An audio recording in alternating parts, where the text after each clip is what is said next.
வணக்கம். இது அக்ஷரம் அக்ஷயம். இன்னைக்கு நாம் பிராத்மிக்கில், அதாவது ஹிந்தி பிரச்சார் வாகினி 1 அதில் இருக்கக்கூடிய பாக் 5ல் இருக்கிற அனுவாத் அபியாஸ் அது பார்க்க போகிறோம். பிராந்திய பாஷாமே அனுவாத் கீஜியே.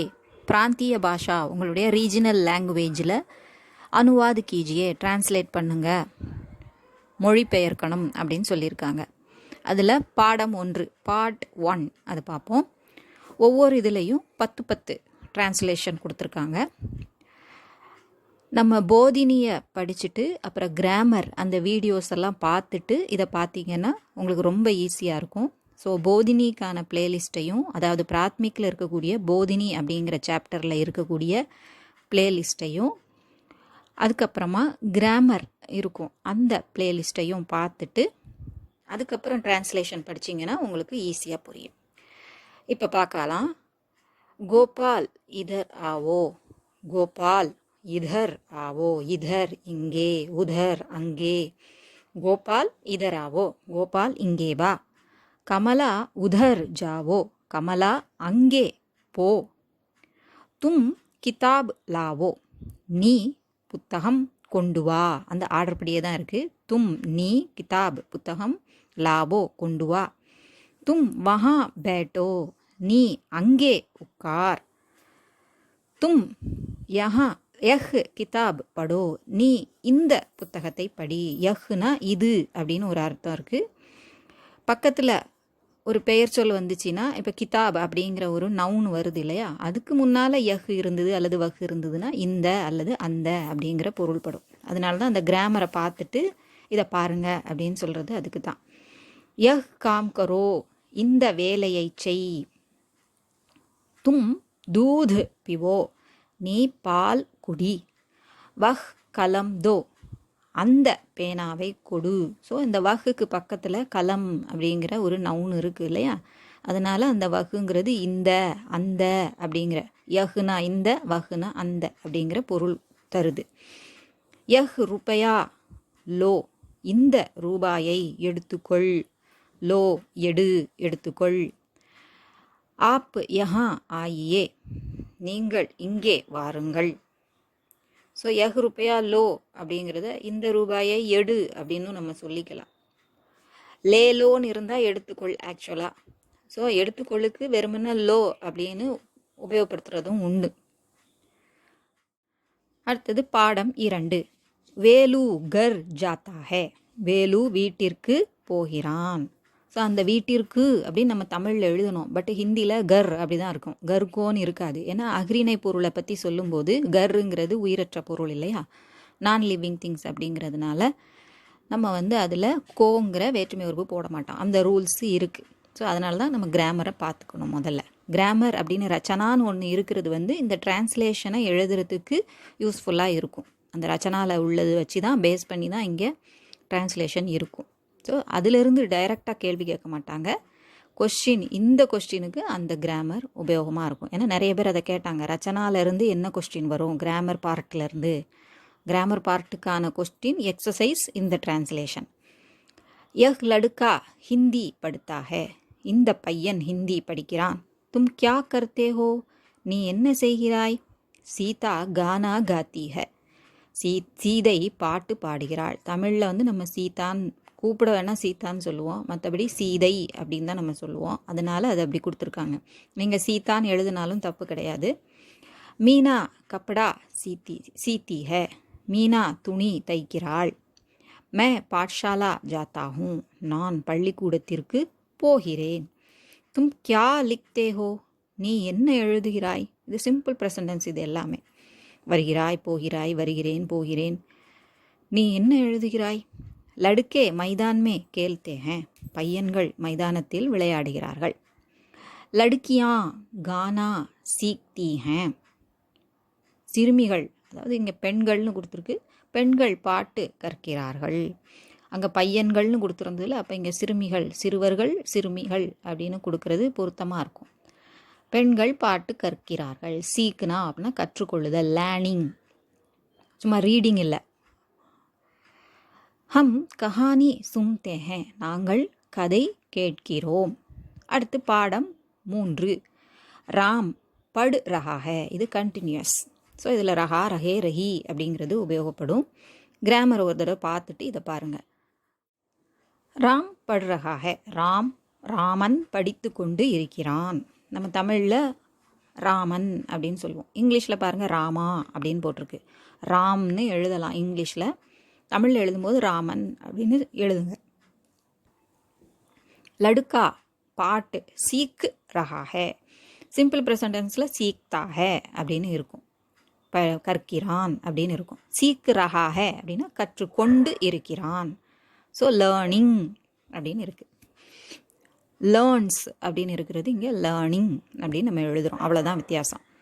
லடுக்கா பாட்டு சீக் ரஹா ஹே, பையன் பாடம் கற்றுக்கொண்டு இருக்கிறான். லடுக்கி கா ரஹி ஹே, சிறுமி பாடிக்கொண்டு இருக்கிறாள். இங்கே சிறுமி கொடுத்துருக்கு பார்த்தீங்களா, அதை மாதிரி தான் அங்கேயும் சிறுமிகள் பாட்டு கற்கிறார்கள் அப்படின்னு எழுதலாம். ஏக் ஸ்திரீ கப்படா சி ரஹி ஹே, ஒரு பெண்மணி துணி தைத்து கொண்டு இருக்கிறாள். இந்த இடத்துல ஒரு பெண் அப்படின்னு சொன்னால் கூட ஓகே தான், பெண்மணின்னு தான் கண்டிப்பாக எழுதணும்னு இல்லை. சிம்பிளாக எழுதணும்னா ஒரு பெண் துணி தைத்து கொண்டு இருக்கிறாள். டிரான்ஸ்லேஷன் அப்படியே புக்கில் இருக்கிற மாதிரி எழுதணும்னு இல்லை, சரியாக எழுதுனா ஓகே, அதுக்கு வார்த்தைகள் முன்ன பின்ன எழுதலாம், ஆனால் கரெக்டாக இருக்கணும். மே பாட் லிக் ரஹா ஹூம், நான் பாடம் எழுதி கொண்டு இருக்கிறேன். தும் கியா கர் ரஹே ஹோ, நீ என்ன செய்து கொண்டிருக்கிறாய். சீதா தும் கியா சோச் ரஹி ஹோ, சீதா நீ என்ன யோசித்து கொண்டிருக்கிறாய். மே பாட் யாத் கர் ரஹி ஹூம், நான் பாடம் மனப்பாடம் செய்து கொண்டிருக்கிறேன். யாது கர்னா நினைவுபடுத்துதல், ஞாபகத்தில் வைத்துக் கொள்ளுதல், மெமரைசிங். சோட்டே லடுக்கே கேள் ரஹே ஹே, சிறிய பையன்கள் விளையாடி கொண்டிருக்கிறார்கள். சோட்டே லடுக்கேன்னு அவங்க கொடுத்ததுனால, வெறுமன லடுக்கே அப்படின்னு சொல்லியிருந்தா பையன்கள்னு சொல்லியிருப்போம். சோட்டே லடுக்கேன்னதுனால சிறிய பையன்கள் விளையாடி கொண்டிருக்கிறார்கள். பிதாஜி கத்து லிக் ரஹே ஹே, தந்தையார் கடிதம் எழுதி கொண்டிருக்கிறார். அடுத்தது பார்ட் 4. ஆஜ் கோபால் யஹா ஆயேகா, இப்போ ஃபியூச்சர் டென்ஸ். இன்று கோபால் இங்கே வருவான். யஹா வஹ் 10 தின் டகரேகா, யஹா இங்கே, வஹ் அவன், 10 தின் 10 நாட்கள், டகரேகா தங்குவான். மே கல் பாட் லிக்குங்கா, நான் நாளை பாடம் எழுதுவேன். நௌகர் சாமான் லாயேகா, the servant will bring the things, அதாவது வேலைக்காரன் சாமான் கொண்டு வருவான். நௌகர் வேலைக்காரன், லாயேகா கொண்டு வருவான். வே ஆஜ் காவ் ஜாயேங்கே, அவர்கள் இன்று, ஆஜ் இன்று, காவ் கிராமத்துக்கு போவார்கள், ஜாயேங்கே போவார்கள். லலிதா ஆஜ் யஹா ஆயேகி, லலிதா இன்று இங்கே வருவாள். மே உன்கே சாத் ஸ்கூல் ஜாவூங்கி, நான் உன்கே சாத் அவர்களுடன், ஸ்கூல் பள்ளிக்கு, ஜாவூங்கி போவேன். ஆஜ் மே மாதாஜி கோ கத் லிக்குங்கி, ஆஜ் இன்று, மே நான், மாதாஜி கோ தாயாருக்கு, கத் லிக்குங்கி கடிதம் எழுதுவேன், கத் கடிதம். யஹ் காடி கப் சூட்டேகி, இந்த வண்டி எப்பொழுது, சூட்டேகி புறப்படும். லடுக்கியா கானா காயேங்கி, சிறுமிகள் பாட்டு பாடுவார்கள், ப்ளூரல்ல இருக்கு, காயேங்கி இருக்கா. பார்ட் 5, 5வது பாடம். கோபால் ஆயா, கோபால் வந்தான். இது சிம்பிள் பாஸ்ட் டென்ஸாக இருக்கு. தும் கப் உட்டே, நீ எப்பொழுது எழுந்தாய். நான், ஹம் ஸ்டேஷன் கயே, நாங்கள் ஸ்டேஷனுக்கு போனோம். அங்கே அந்த உக்கு அப்படிங்கிறதுக்கு கோ போட மாட்டோம். போன இதில் பார்த்தோம்ல, கர்கோ அப்படின்னு வர வேண்டியது, அது அகிரிணைங்கிறதுனால கோ வராதுன்னு சொன்னோம். அதே மாதிரி ஸ்டேஷனுக்கும் கோ வரல, ஸ்டேஷன் கோ கயேன்னு வராமல் ஸ்டேஷன் கயே அப்படி சொன்னால் போதும். அங்கே ஸ்டேஷன் போனோம் அப்படிங்கிற மாதிரி ஹிந்தியில் கொடுத்துருக்கு. நம்ம தமிழில் எழுதும்போது ஸ்டேஷனுக்கு போனோம் அப்படின்னு நம்ம எழுதணும். வே உதர் சோயே, அவர்கள் அங்கே தூங்கினார்கள். ஆப் கியூ ஹசே, ஹசே நீங்கள் ஏன் சிரித்தீர்கள். லடுக்கி 4 பஜே ஜாகி, சிறுமி 4 மணிக்கு விழித்தாள், தூங்கி எந்திரிச்சான்னு அர்த்தம். மேரி பெஹன் நாரங்கி லாயி, என்னுடைய சகோதரி ஆரஞ்சு பழம் கொண்டு வந்தாள். நாரங்கி ஆரஞ்சு பழம்.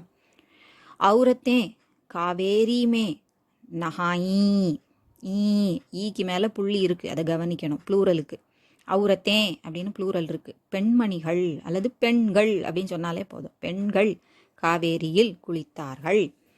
மே குச் நஹி போலா, நான் குச் நஹி ஒன்றும், அதாவது எதுவும், போலா பேசவில்லை, நஹி போலா பேசவில்லை. காடி 10 பஜே நிக்கலி, வண்டி 10 மணிக்கு புறப்பட்டது. 10 பஜே 10 மணிக்கு. ஸோ இங்கேயும் 10 பஜே கோன்னு சொல்ல வேண்டியதில்லை, 10 பஜே அப்படின்னு சொன்னால் போதும். அடுத்து பார்ட் 6, பாடம் 6. இப்போ நே வச்ச பிரயோகம். ஸோ கிராமரை பார்த்துட்டு வந்தீங்கன்னா தான் இது ஈஸியாக புரியும். இங்கேயும் உட்காந்து அந்த விளக்கங்களை நம்ம கொடுத்துட்ருந்தோன்னா ரொம்ப பெரிய வீடியோ ஆயிரும். அதனால் கிராமரை பார்த்துட்டு வாங்க. நேகா பிரயோகம்னு ஒரு சாப்டர் இருக்கும், அதை பார்த்துட்டு வாங்க. மைனே காயா, நான் சாப்பிட்டேன். தும்னே கத் லிக்கா, நீ கடிதம் எழுதினாய். உஸ்னே பானி பியா, அந்த உஸ்னேல வஹ் ப்ளஸ் நே, வஹ்னேன்னு சொல்லக்கூடாது, உஸ்னே. ஸோ அதனால தான் அது உஸ்னே அப்படின்னு வந்திருக்கு. யஹ் ப்ளஸ் நே வந்தால் இஸ்னே அப்படின்னு வரும். ஸோ அந்த உஸ்ஸில் வஹ் அப்படிங்கிற வார்த்தை, வஹ் ப்ளஸ் நேங்கிறது இருக்குது. நேக்கா பிரயோகில் பார்த்துட்டு வாங்க. அவன் தண்ணீர் குடித்தான்.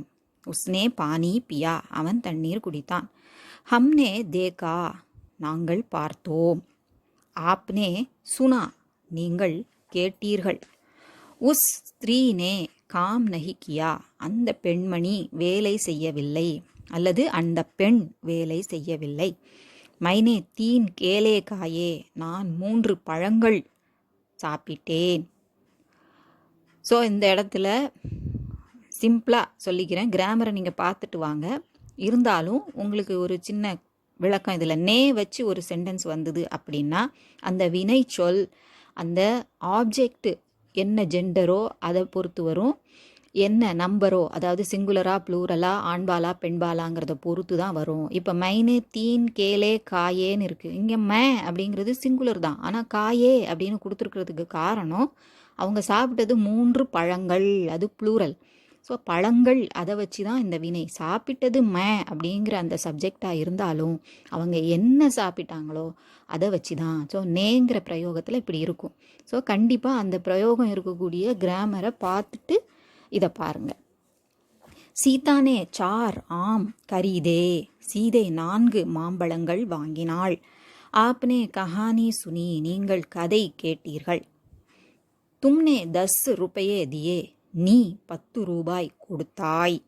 ஆனால் அதில் தியே அப்படின்னு ப்ளூரலில் இருக்கும். நம்ம தமிழில் அந்த பிரயோகம் கிடையாதுங்கிறதுனால நம்ம கொடுத்தாயின்னு சிங்குலரில் அந்த வேர்பு சொல்கிறோம்.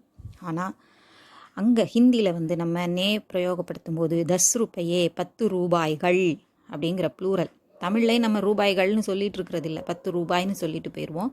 ரூபாய்கள் சொல்லலாம், பட் இந்த இடத்துல அந்த இதை ஞாபகம் வச்சுட்டு நம்ம அதுக்கேற்ற மாதிரி எழுதணும். நம்ம வழக்கம் போல் தமிழில் எழுதுகிற மாதிரி எழுதிடணும். தமிழில் இருந்து அல்லது இங்கிலீஷில் இருந்து நம்ம ஹிந்திக்கு போகும்போது தான் ரொம்ப கவனிக்க வேண்டியிருக்கும். இதிலிருந்து தமிழில் எழுதும்போது நமக்கு ஈஸியாக அர்த்தம் புரிஞ்சு நம்ம அந்த வரிகளை நம்ம எழுதிடுவோம். அடுத்தது 7வது பாடம், பார்ட் 7. மை ஏக் கலம் சாகத்தாகும், சாகத்தாகும் விரும்புகிறேன். சாஹ் அப்படின்னா விருப்பம். நான் ஒரு பேனா விரும்புகிறேன். ஐ வாண்ட் அ பென் அப்படி இருக்குது பார்த்தீங்களா. வஹ் ஆத்மி குச் காம் சாகத்தா ஹே, வஹ் ஆத்மி அந்த மனிதன், குச் காம் ஏதாவது வேலை, சாகத்தா ஹே வேண்டுகிறான். இந்த இடத்துல விரும்புகிறான்னு சொல்லாமல் வேண்டுகிறான், அவன் ரிக்வெஸ்ட் பண்ணி கேட்குறான் அப்படிங்கிற மாதிரி அவனுக்கு தேவைப்படுது. கரீப் லோக் பைசா சாகத்தே ஹே, ஏழைகள், ஏழை மக்கள் அப்படின்னு சொல்லிக்கலாம். கரீப் லோக் ஏழை மக்கள், பைசா பணம் அதாவது ரூபாய், சாகத்தே ஹே விரும்புகிறார்கள். பச்சா ஏக்கு கிலவுனா சாகத்தா ஹே, குழந்தை ஒரு பொம்மை விரும்புகிறது. கேல் அப்படின்னா விளையாட்டு, அந்த விளையாட்டுக்கு பயன்படுறதுனால அது கேலவுனான்னு சொல்லாமல் கிலவுனான்னு நம்ம சொல்லுவோம். கேலவுனான்னு சொல்லக்கூடாது, கிலவுனா அப்படின்னு சொல்லலாம். ஆப் கியா சாஹேங்கே, நீங்கள் என்ன விரும்புவீர்கள். வாட் வில் யூ விஷ் அப்படின்னு கொடுத்துருக்காங்க. ஏ லடுக்கியா மந்திர் தேக்னா சாஹத்தி ஹே, ஏ லடுக்கியா இந்த பெண்கள் அல்லது இந்த சிறுமிகள் கோயில் பார்க்க விரும்புகிறார்கள், கோயிலை பார்க்க விரும்புகிறார்கள். கோயில் பார்க்க விரும்புகிறார்கள்னு போட்டாலும் ஓகே தான். பிதாஜி ஏக் மோட்டர் காடி கரீதுனா சாகத்தே ஹேன். பிதாஜி தந்தையார். பாப்பா அப்படின்னு சொன்னால், அதாவது பிதான்னு மட்டும் சொன்னால் அப்பான்னு கூட சொல்லிக்கலாம். பட் இங்கே பிதாஜி அப்படின்னு கொடுத்துருக்குன்னா தந்தையார் அப்படின்னு மரியாதையோடு நம்ம எழுதணும். தந்தையார் ஒரு மோட்டார் வண்டி வாங்க விரும்பினார். மோட்டார் காடின்னு இருக்குது, நம்ம மோட்டார் வண்டின்னு நம்ம சொல்கிறோம். ஹம்னே மதுரை தேக்னா சாஹா. நாங்கள் மதுரை பார்க்க விரும்பினோம். பாலக்னே சாந்துக்கோ பக்கடுனா சாஹா. சிறுவன், பாலக் லடுக்கா ரெண்டும் ஒரே அர்த்தம்தான். பாலக்குங்கிறது சம்ஸ்கிருத வார்த்தை. சிறுவன் சந்திரனை பிடிக்க விரும்பினான். பக்கடுனா பிடித்தல். பக்கடோ பக்கடோ அப்படி சொல்லுவாங்க இல்லையா, பிடி பிடி அப்படிம்பாங்க. ஸோ பிடிக்க, பக்கடுனா அப்படின்னா பிடிக்கன்னு ஒரு அர்த்தம் இருக்குது, பிடித்தல் அப்படின்னு அர்த்தமும் இருக்குது. ஸோ இடத்தை பொறுத்து அந்த அர்த்தம் மாறும். எங்கேயோ பார்த்த அர்த்தத்தை வச்சுட்டு இது தப்பாக கொடுத்துருக்கு அப்படின்னு நம்ம நினைக்கக்கூடாது. மேரி மா காவேரி மே ஸ்நான் கர்னா சாத்தி தி. மேரி மா என் அம்மா, காவேரி மே காவேரியில், ஸ்நான் கர்னா குளிக்க, சாகத்தித்தி விரும்பினாள். இங்கே காவேரி அகிரிணை தானே, அப்புறம் ஏன் அந்த மேங்கிற வேற்றுமை உருபு சேர்ந்துருக்குன்னு நம்ம சொல்லக்கூடாது. கோ அப்படிங்கிற வேற்றுமை உருபுக்கு மட்டும் அந்த மாதிரியான ரூல் உண்டு. சரி, பாட்டு ஆட் பாடம் 8. வஹ் தாலாப் மே தைர் சக்தா ஹே. சக்தா சக்குனா அப்படின்னா இயல்தல், அவங்களால முடியும், செய்ய முடியும். கேன் டூ அப்படின்னு சொல்கிறோம்ல, அந்த மாதிரி. ஸோ அதை வச்சு சக்தா, சக்தே, சக்தி அப்படின்னு ஆண்பால் பெண்பால் ப்ளூரல் அதை பொறுத்து வரும். வஹ் தாலாப் மே தைர் சக்தா ஹே. தைர்னா அப்படின்னா நீந்துதல். அவன் குளத்தில், தாலாபு குளம், தாலாபுமே குளத்தில், தைர் சக்தா ஹே நீந்த முடியும். மே பேடு பர் சடு சக்தா ஹூம். இதில் எப்படி கொடுத்துருக்கு, நான் மரத்தின் மீது ஏற முடியும் அப்படின்னு ஹிந்தியில் இருக்குது பிரயோகம். ஆனால் நம்ம என்னால், அவனால், அங்கேயும் பாருங்கள் வஹ் தாலாபுமேன்னு கொடுத்துருக்கு. அவன் குளத்தில் நீந்த முடியும்னு கொடுத்துருக்கு. ஆனால் நம்ம தமிழில் அவனால் அப்படின்னு தான் நம்ம எழுதணும். அதே மாதிரி இங்கேயும் மே பேடு பர் சடு சக்தாகும். ஹிந்தியில் சக்தாகும் முடியும் அப்படிங்கிறதுக்கு யஹ் வஹ் மே தும் ஆப் அப்படிங்கிறத அப்படியே பிரயோகப்படுத்துவாங்க. நம்ம வஹ்னா உஸ்ஸே அப்படின்னு நாங்கள் ஹிந்தியில் பிரயோகம் இருக்கும். பட் இங்கே வஹ்ன்னு தான் கொடுத்துருப்போம். நம்ம உஸ்ஸேன்னு இருந்தால் என்ன எழுதணுமோ அதை தான் நம்ம தமிழில் எழுதுவோம். ஸோ மே பேடு பர் சடு சக்தாகுன்னு இருந்தால் என்னால் மரத்தின் மீது ஏற முடியும். தும் அப் ஜா சக்தேஹோ, நீ இப்பொழுது போகலாம். இது இந்த சக்தேகோங்கிறது அனுமதி கொடுக்கறது. என்னால் முடியும் அப்படின்னு நம்ம சொல்கிறது இல்லை. அவனால் முடியும், இவனால் முடியும்னு சொன்னது தான் 1ஆவதும் 2ஆவதும். இங்கே 3ஆவதாக இருக்கிறது. அடுத்தவங்க யூ கேன் கோ அப்படிங்கும்போது நீ போகலான்னு அனுமதி கொடுக்கறது இல்லையா. வஹ் லடுக்கி ஹிந்திமே கா சக்தி ஹே. அந்த பெண்ணால் ஹிந்தியில் பாட முடியும். ஸோ இந்த இடத்துல அதனால தான் அந்த பெண்ணால்னு வந்திருக்கு. 3ஆவது இதில் நீ அப்படின்னு எதுக்கு கொடுத்துருந்தாங்கன்னா இன்னொருத்தங்க பெர்மிஷன் கொடுக்குற மாதிரி இருக்குது. இதில் அவளால் அது செய்ய முடியும், ஹிந்தியில் பாட முடியும் அப்படின்னு சொல்கிறாங்கன்னா அந்த இயலும் அந்த அர்த்தத்தில் உள்ளது. கியா வஹ் அவுரத் யஹ் கடா உட்டா சக்தி ஹே. அந்த பெண்ணால் இந்த பானையை, கடா பானையை தூக்க முடியுமா. அதில் பானை அப்படின்னு மட்டும்தான் கொடுத்துருக்கு. நம்ம தமிழில் பானையைன்னு சொல்லணும். ஸோ அதுதான் வித்தியாசம். டிரான்ஸ்லேஷனில் எக்ஸ்ப்ளனேஷன்னா இதுதான் நம்ம கொடுக்க முடியும். சப் லடுக்கியா அப் கேல் சக்தி ஹே. சப் லடுக்கியா எல்லா பெண்களும் அப்படின்னு அங்கே இருக்குது. நம்ம ஆனால் எப்படி எழுதணும், எல்லா பெண்களாலும், ஆல் அவர்களால் அப்படிங்கிற அர்த்தத்தில் தமிழில் எழுதணும். அப் இப்பொழுது, கேல் சக்தி ஹே விளையாட முடியும். ஹம் அப் காடி பக்கட் சக்தே ஹே நம்மால் இப்பொழுது வண்டியை பிடிக்க முடியும். ஆப் ஜல்தி ஜா சக்தே ஹே தே. இது பாஸ்ட் டென்ஸில் வந்தது. நீங்கள் சீக்கிரம் சென்று இருந்திருக்கலாம். சென்று இருந்திருக்கலாம். அந்த இருந்து இருக்கலாம்ங்கிறது தான் தே. ஏன்னா பாஸ்ட் டென்ஸில் உள்ளது. செல்ல முடியும் அப்படின்னு இல்லாமல் சென்று இருந்திருக்கலாம், அதான் சக்தே தே. நீங்கள் அந்த அப்போவே செஞ்சுருக்கலாம் அப்படின்னு சொல்லுவோம்ல, செஞ்சு இருக்கலாம் சொல்கிறது தான் செய்து இருந்திருக்கலாம். வஹு உத்னி தூர் சல் நஹி சக்தா. அவனால் அவ்வளவு தூரம் நடந்து போக முடியாது. சல் நஹி சக்தா, சல்னா நடத்தல். மேரி மா காஷி மே பகுத் தின் நஹி டஹர் சகி. என்னுடைய அம்மாவினால். இங்கே என்னுடைய அம்மா காசியில் ரொம்ப நாள் தங்க முடியலன்னு சொல்லியிருக்காங்க. இங்கே நம்ம எப்படி எழுதணும்? என்னுடைய அம்மாவினால் காசியில் அதிக நாட்கள் தங்க முடியவில்லை. டஹர்னானா தங்குதல், ஸ்டே பண்ணுறது. ஸோ நஹி டஹர் சகி இல்லாட்டி டஹர் நஹி சகி, எப்படி போட்டாலும் அர்த்தம் ஒன்று தான். அடுத்து பாட் 9. வஹ் கா சுகா கானா. இந்த காவை கான்னு தான் சொல்லணும். கான்னு சொல்லிட்டோன்னா பாடுறதுன்னு அர்த்தம் ஆயிரும். அவன் பாடி முடிச்சிட்டான்னு சொல்கிற மாதிரி ஆயிரும். அதனால் கா அப்படின்னு சரியான உச்சரிப்பு சொல்லணும். வஹு கா சுகா. சுகா சுக் அப்படிங்கிறது முடிக்கிறது, கம்ப்ளீட் பண்ணுறது, ஃபினிஷ் பண்ணுறது. ஸோ வஹு கா சுகா அவன் சாப்பிட்டு முடித்தான். மே லிக் சுகா நான் எழுதி முடித்தேன். அந்த லிக் எழுதி, கா சாப்பிட்டு, அந்த மாதிரி தான் அந்த இடத்துல சுக்கு அப்படிங்கிற வினைச்சொல் உபயோகப்படுத்தும் போது அந்த ரூட் வெர்பு மாதிரி தான் நம்ம உபயோகப்படுத்துவோம். வே தேக்கு சுக்கே அவர்கள் பார்த்து முடித்தார்கள். ஹம் பாட் படு சுக்கே அந்த படு அப்படிங்கிற வினையை நம்ம செஞ்சு முடிச்சிட்டோம். நாங்கள் பாடம் படித்து முடித்தோம். வகுலடுக்கி சோ சுக்கி அந்த பெண் தூங்கி முடித்தாள். மாதாஜி நஹா சுக்கி. கீ கீக்கு மேலே ஒரு புள்ளி இருக்குது, அதை கவனிக்கணும். ஏன்னா மாதாஜி பெரியவங்க ப்ளூரலில் சொல்கிறோம் மரியாதையோட. தாயார் குளித்து முடித்தார் அப்படின்னு சொல்லியிருக்கு. இப்போ மா அப்படின்னு கொடுத்துருந்தா குளித்து முடித்தாள் அப்படிங்கிற அர்த்தத்தில் சுக்கி அப்படின்னு போட்டுருவாங்க. ஏன்னா அம்மாவை வந்து மரியாதையாக சொல்கிறதும் சில இடங்களில் வரும், சில இடத்துல அவள் வந்தாள் அப்படிங்கிற பிரயோகமும் சில இடங்களில் இருக்கும். அப்படி வரும்போது மான் இருந்தால் தான் அது இருக்கும். மாதாஜி பிதாஜி அப்படின்னு வரும்போது அந்த ப்ளூரல் மரியாதையோடு கொடுப்பாங்க. அதனால தான் இங்கே முடித்தார்னு கொடுத்துருக்கு. ஏன்னா பெண்பாலுக்கு மரியாதையும் முடித்தார் தான். வே ராமாயண் படிச்சுக்கே அவர்கள் ராமாயணம் படித்து முடித்தார்கள். அந்த படு அப்படிங்கிறது படித்து அப்படிங்கிற அர்த்தத்தில் வருது. வேறு இடத்துல படி அப்படின்னு சொல்கிற மாதிரி வரும். கியா ஆப் உன்சே மில் சுக்கே நீங்கள் அவரை சந்தித்து விட்டீர்களா. அந்த விட்டீர்களா அதுதான் கியா. இவ்வளோ நேரம் அந்த கொஸ்டின் வரும்போதெல்லாம் கியாவை வந்து கடைசியில் ஆ அப்படின்னு கொஸ்டினாக கேட்குறதுக்கு தான் அந்த கியா ஹிந்தியில். அத்தியாபக் சப் பாட் படா சுக்கே ஆசிரியர் எல்லா பாடங்களையும் படா சுக்கே கற்பித்து முடித்தார். நேதாஜி பாஷன் தே சுக்கே நேதாஜி சொற்பொழிவு பாஷன் சொற்பொழிவு தே சுக்கே ஆற்றி முடித்தார். அதாவது கொடுத்து முடித்தார். தேனான கொடுத்தல். இந்த இடத்துல ஆற்றி முடித்தார் நல்ல செந்தமிழில் நம்ம சொல்கிறோம். சொற்பொழிவு ஆற்றுதல் அப்படின்னு தான் நம்ம சொல்லுவோம் தமிழில். அதனால ஆற்றி முடித்தார்னு சொல்லியிருக்கு. அப்படின்னா செஞ்சு முடிச்சிட்டாங்கன்னு அர்த்தம். அந்த ஸ்பீச்சை செஞ்சு முடிச்சிட்டாங்க. தே சுக்கேன்னு இந்த இடத்துல கிவிங் அப்படின்னு கொடுத்துருப்பாருங்க. கொடுத்தல்ங்கிற அர்த்தத்தில் இருக்குது. தமிழில் ஆற்றி. பாடம் 10.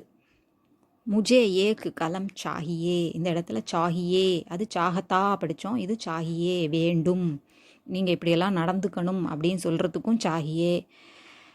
சில இடத்துல எனக்கு வேண்டும் ஐ வாண்ட் அப்படின்னு சொல்கிறது. நீடு அந்த மாதிரியான இதுக்கும் இந்த இடத்துல சாகியேன்னு நம்ம உபயோகப்படுத்துகிறோம். முஜே ஏக்கு கலம் சாகியே எனக்கு ஒரு பேனா வேண்டும். உஸ்கோ ஏக்கு கிலவுனா சாகியே அவனுக்கு ஒரு பொம்மை வேண்டும். உஸ் லடுக்கிக்கோ சுந்தர் தஸ்வீர் சாகியே அந்த பெண்ணுக்கு. இந்த இடத்துல பாருங்க கோ பிரயோகம் இருக்குது இல்லையா. அந்த இடத்துல இயலும் சக்தா சக்தே சக்திங்கிற பிரயோகத்தில் நம்ம வந்து மே வஹு யஹு ஆப்புங்கிறது தான் வச்சுருந்தோம். ஆனால் தமிழில் எழுதும்போது உக்கு உக்குன்னு சேர்த்து எழுதணும். இங்கே சாகிய பிரயோகத்தில் உக்குன்னே இருக்குது, அங்கேயே இருக்குது. அந்த கோ அப்படிங்கிறது இருக்குது. மே ப்ளஸ் கோ முஜுக்கோ அல்லது முஜே. அதே மாதிரி வஹு ப்ளஸ் கோ உஸ்கோ அப்படின்னு இங்கே இருக்குது. அவனுக்கு ஒரு பொம்மை வேண்டும். உஸ் லடுக்கிக்கோ சுந்தர் தஸ்வீர் சாகியே அந்த பெண்ணுக்கு அழகான படம் வேண்டும். ஹம்கோ அச்சா மகான் சாகியே எங்களுக்கு நல்ல கட்டிடம் வேண்டும். கியா ஆப்கோ யஹ் நாரங்கி சாகியே தங்களுக்கு இந்த ஆரஞ்சு பழம் வேண்டுமா. என்ன உங்களுக்கு இந்த ஆரஞ்சு பழம் வேணும் அப்படின்னு எழுதக்கூடாது. கியான்னு இருந்தவுடனே என்ன அப்படின்னு போட்டு அப்படி எழுதக்கூடாது. அந்த கியாவை கடைசியில் மா அப்படின்னு சேர்த்துக்கணும் கொஸ்டினில். லடுக்கோங்கோ கூபு கேல்னா சாகியே பையன்கள் நன்றாக விளையாட வேண்டும். இங்கே பாருங்கள் சில இடங்களில் இந்த அர்த்தம் என்னது ஐ நீடு ஐ வாண்ட் அப்படின்னு வர இடத்துலலாம் உக்கு அப்படிங்கிறது அப்படியே நம்ம தமிழில் எழுதுகிறோம். இங்கே ரிவர்ஸில் இருக்குது பாருங்கள். அவங்க உக்கு கொடுத்துருந்தாலும் நம்ம வந்து பையன்கள் நன்றாக விளையாட வேண்டும் தான் நம்ம எழுதுகிறோம். பையன்களுக்கு நன்றாக விளையாட வேண்டும்னு தமிழில் எழுத மாட்டோம். அந்த டிஃப்ரென்ஸ் பார்த்துக்கணும். சாகியேலையே வேண்டும், ஐ வாண்ட் அப்படின்னு வரக்கூடிய இதுக்கெல்லாம் உக்கு அப்படிங்கிறத அப்படியே மீன் பண்ணி எழுதிடுறோம் தமிழ்லையும்.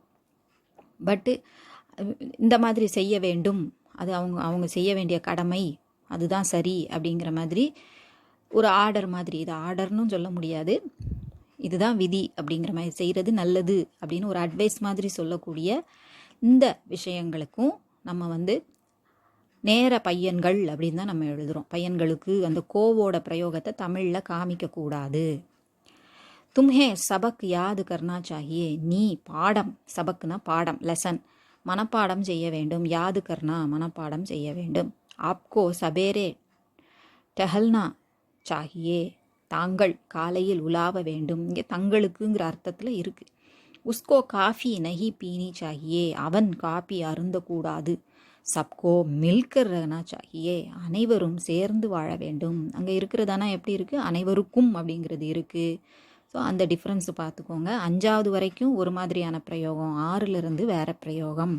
அதை கவனித்து படிக்கணும். ஏன் அதில் மட்டும் அப்படி போட்டிருக்கு, ஏன் இதில் மட்டும் இப்படி போட்டிருக்குன்னா அதுக்கு காரணம் அதுதான். இது உங்களுக்கு உபயோகமாக இருந்திருக்கும்னு நினைக்கிறேன். இந்த ஹிந்திமே அனுவாது கீஜியே. அடுத்த வீடியோவில் பார்ப்போம். பிடிச்சிருந்தா லைக் பண்ணுங்கள், ஷேர் பண்ணுங்கள், சப்ஸ்கிரைப் பண்ணுங்கள். சப்ஸ்கிரைப் பண்ண எல்லாருக்கும் நன்றி. All the best. நன்றி, வணக்கம், தன்யவாத்.